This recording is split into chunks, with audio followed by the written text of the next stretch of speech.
Marilyn Monroe, de verdadero nombre Norma Jean Baker o Norma Jean Mortensen, el apellido de su padrastro, nació el 1 de junio de 1926 en Los Ángeles, en el estado norteamericano de California. Hija de Gladys Baker, quien nunca le comunicó la identidad de su padre, su primera infancia fue muy dura. Su madre la dejó en manos de un matrimonio amigo hasta que cumplió 7 años, entonces se la llevó a vivir consigo. Pero un año más tarde Gladys fue internada en un sanatorio psiquiátrico en el que se le diagnosticó una esquizofrenia paranoide, enfermedad que luego Marilyn creería haber heredado, especialmente cuando era internada por sus frecuentes depresiones. Su infancia y adolescencia transcurrieron entre un orfanato, en el que ingresó a la edad de 9 años y trabajó como ayudante de cocina, la casa de sus abuelos y las de varias familias que la adoptaron. En una de estas casas de acogida sufrió al parecer abusos sexuales por parte del cabeza de familia cuando contaba 8 años. Nada hacía pensar que Norma Jean tuviera una futura carrera como actriz, ni tan siquiera el hecho de que su madre, una mujer extraordinariamente atractiva, hubiera trabajado durante un tiempo como montadora de negativo en Consolidated Film Industries. Marcada por la inestabilidad emocional y la pobreza, a los 16 años, tras abandonar sus estudios, se empleó en una planta de construcción de aviones. En la misma fábrica conoció a un mecánico de 21 años, James Doherty, con quien contrajo matrimonio el 19 de junio de 1942 y de quien se divorciaría 4 años después. Ese mismo año de 1946 un fotógrafo de modas la descubrió y la convenció de que se hiciera modelo. Así, la aún llamada Norma Jean comenzó su carrera como modelo bajo la tutela de la agente Emmeline Snadley, que le sugirió cambiar el color de su cabello, que era castaño de nacimiento, por el característico rubio platino. Durante esta época, Norma Jean realizó un sinfín de campañas publicitarias, siendo muy recordadas las que hizo para anunciar trajes de baño. Paralelamente, su carácter inquieto y deseoso siempre de adquirir nuevos conocimientos la llevó a tomar clases de arte dramático en el Actors Lab de Hollywood y a asistir a cursos de literatura en la Universidad de Los Ángeles. El rostro de la modelo comenzaba a ser muy conocido.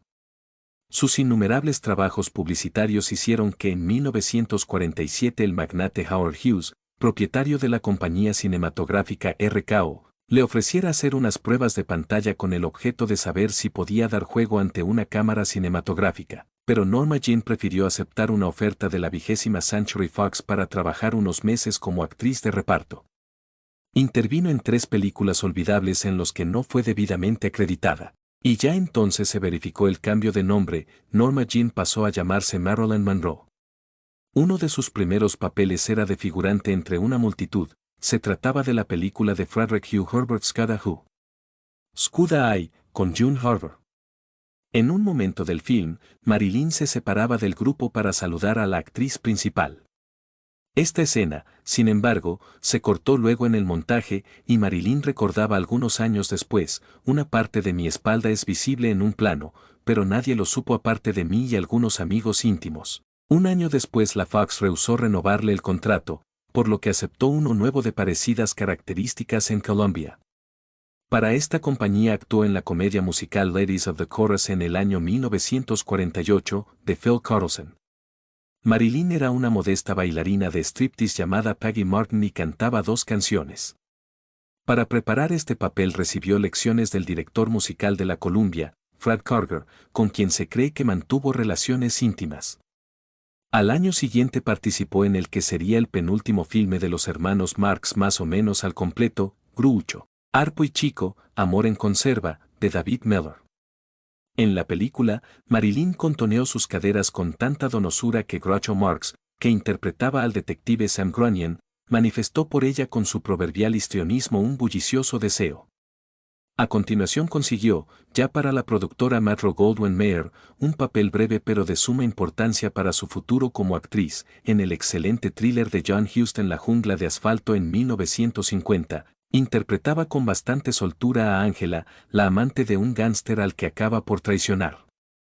El siempre atento Joseph L. Mankiewicz, que había iniciado su carrera como realizador 4 años antes, reparó en la joven Marilyn y le ofreció otro pequeño pero suculento papel en su melodrama Eva al desnudo también en el mismo año.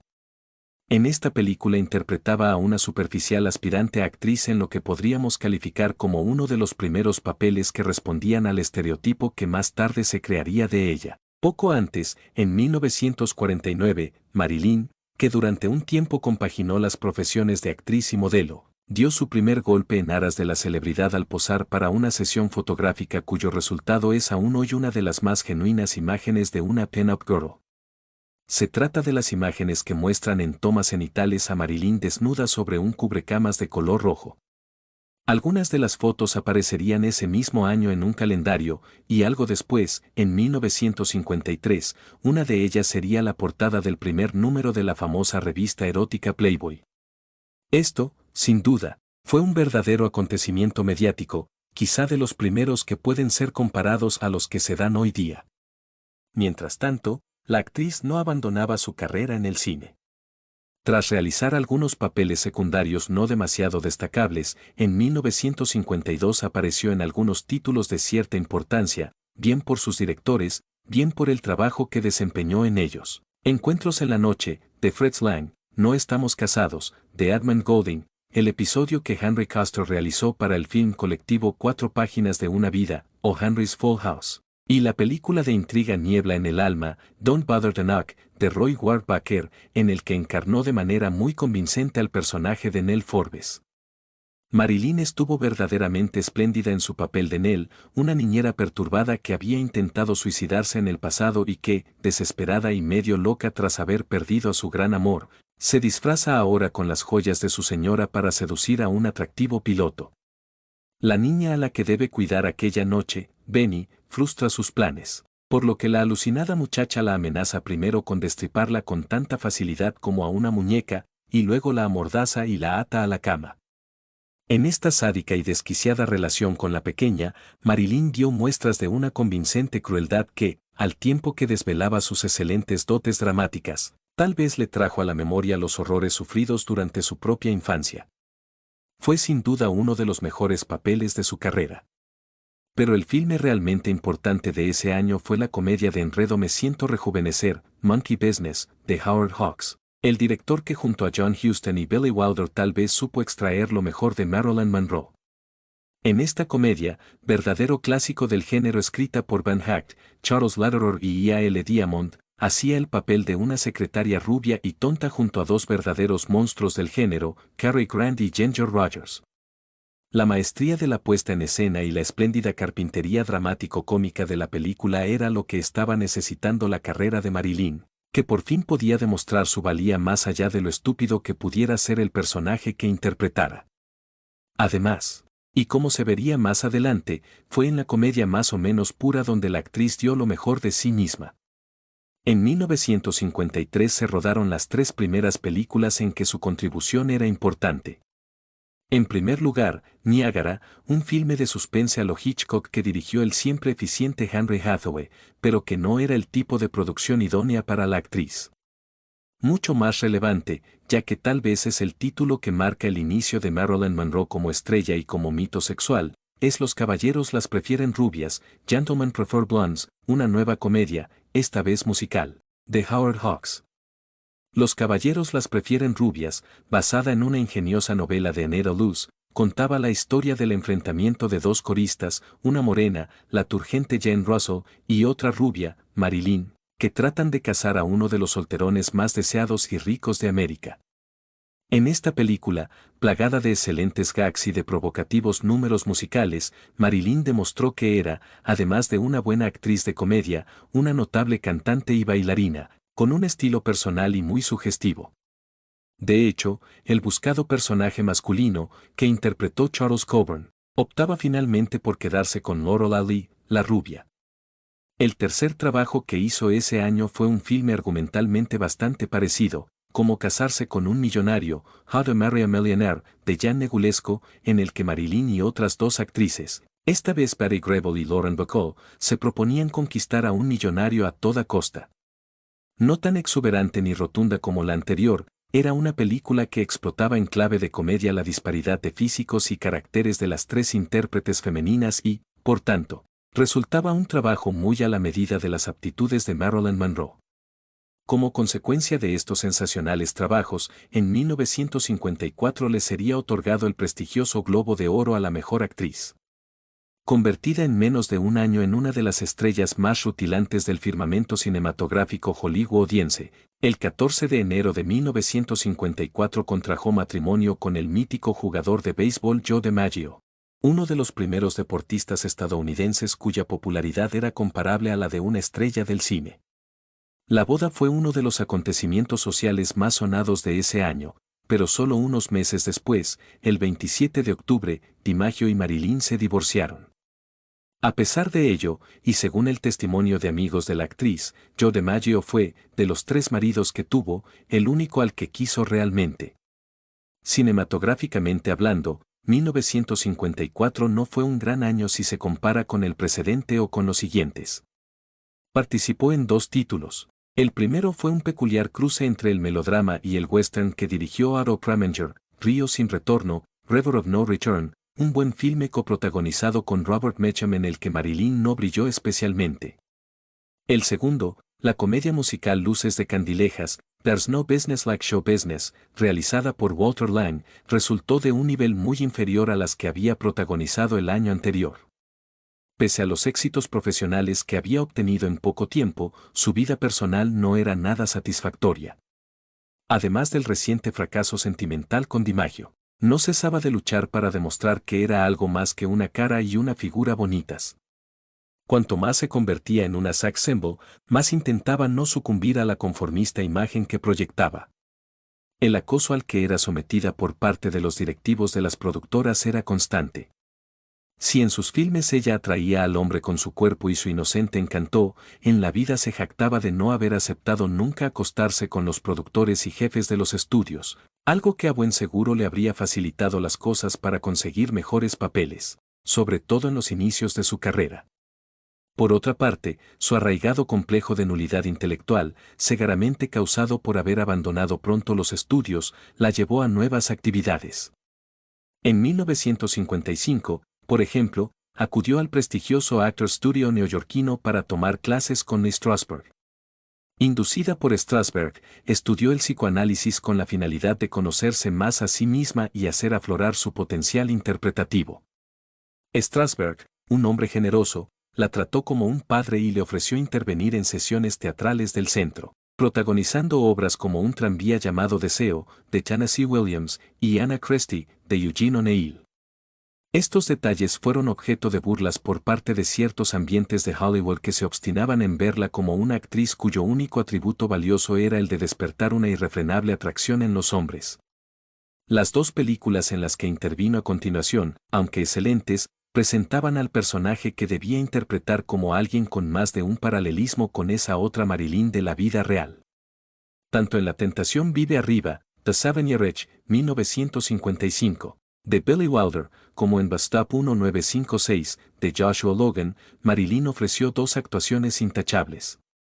Pero el gran público, en lugar de cambiar la idea que tenía de la actriz fijándose en su capacidad interpretativa, todavía la encasillaba más, debido a que eran papeles similares a la imagen que desde los estudios se había dado de ella.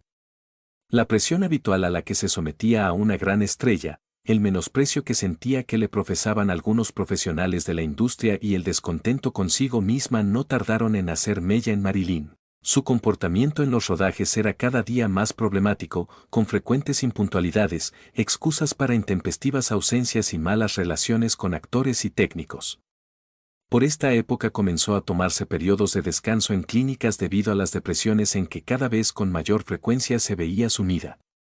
Con todo, seguía estando en el ojo del huracán, siendo el objeto preferido de la prensa, pero también ello resultaba frustrante.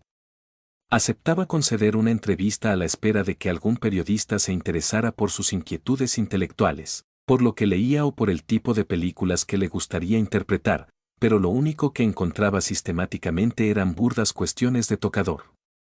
Algunas de sus respuestas de entonces se convirtieron en célebres, como cuando aseguró que no usaba ropa interior o que para dormir solo se ponía Chanel número 5.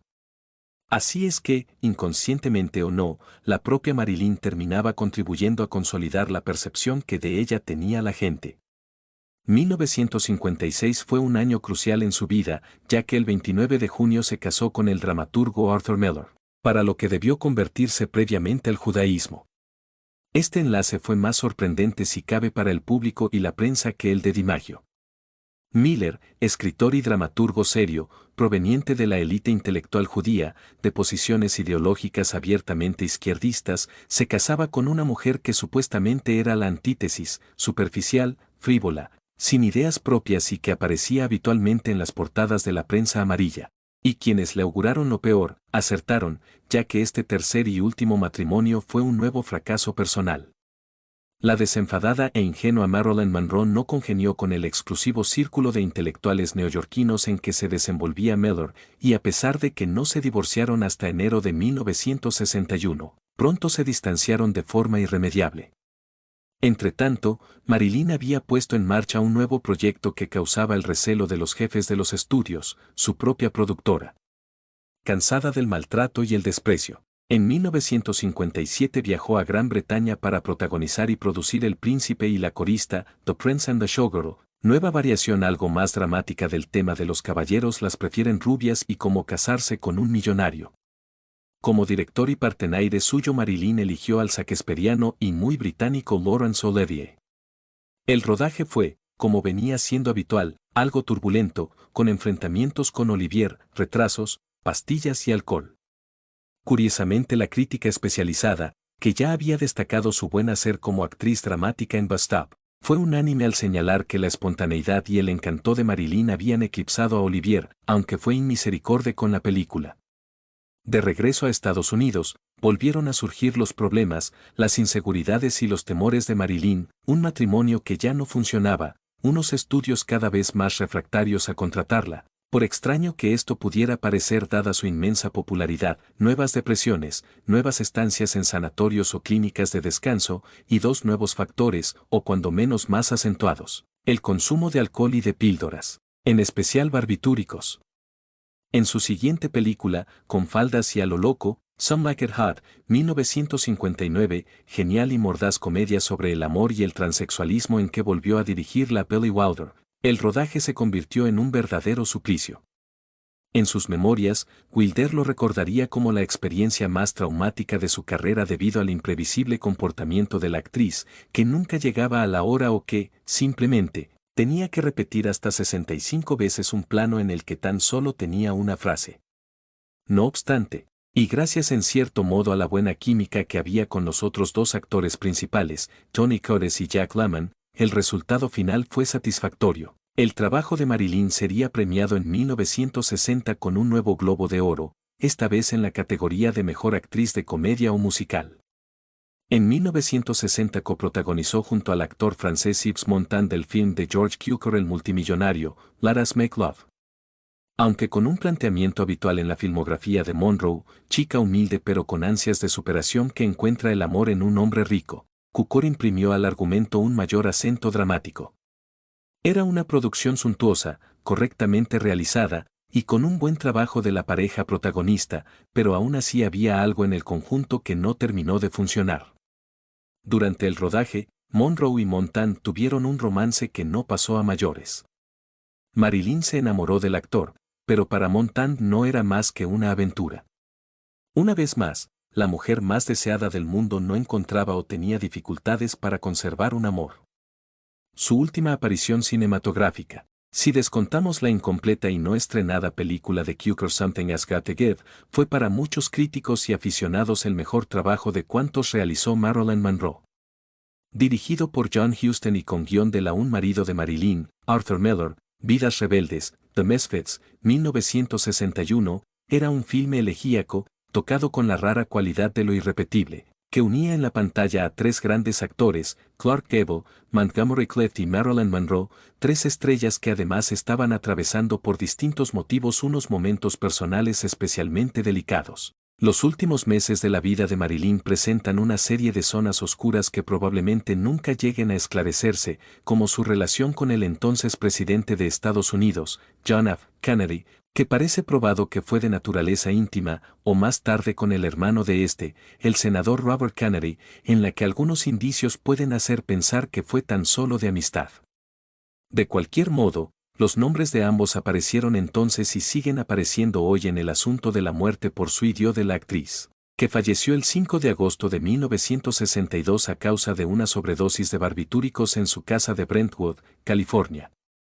Pese a la infinidad de biografías y libros que sobre ella se han escrito, incluyendo su autobiografía, aparecida póstumamente en 1974, en los que se ha podido percibir esa otra Marilyn que no se ajusta al tópico, aún hoy sigue apareciendo en primer lugar o en un lugar muy destacado en toda clase de rankings más o menos frívolos. En 1995 fue votada por los lectores de la revista inglesa Empire como la actriz cinematográfica más sexy de todos los tiempos. Muchas gracias por ver este video. Si te gustó no olvides dejarnos un me gusta y suscribirte para conocer otras historias de vida maravillosas.